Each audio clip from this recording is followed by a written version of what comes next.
Bray was just a focal point for the last 10 or 11 years on that program every day, pretty much in a major part, and former champion, right? Gone, moved on, a little tribute, we're gone. He's never again. You'll like, we just go on, right?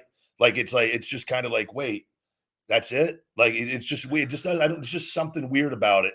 Like just how it all goes. It's like, oh, we'll keep moving on. It's like the no off season. That bothers me to no end. Why don't we have breaks? Why? That's why I've cherished all this. You just whore us out week after week. WrestleMania is the end of the season. We literally can't even celebrate, even though they do a little party. You have to literally be up ready to go for Raw the next day. You can't relax. That's true.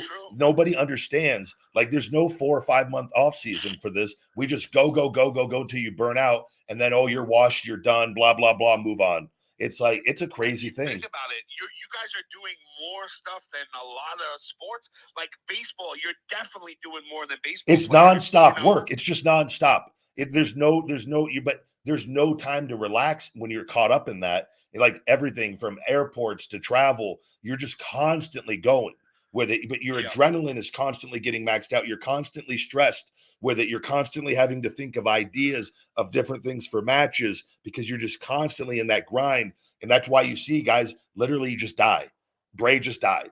He fell off and died. That's what happened. It's crazy. But how much more does this have to keep happening? That's not normal. If he wasn't in wrestling, he would not have died at 36 years old.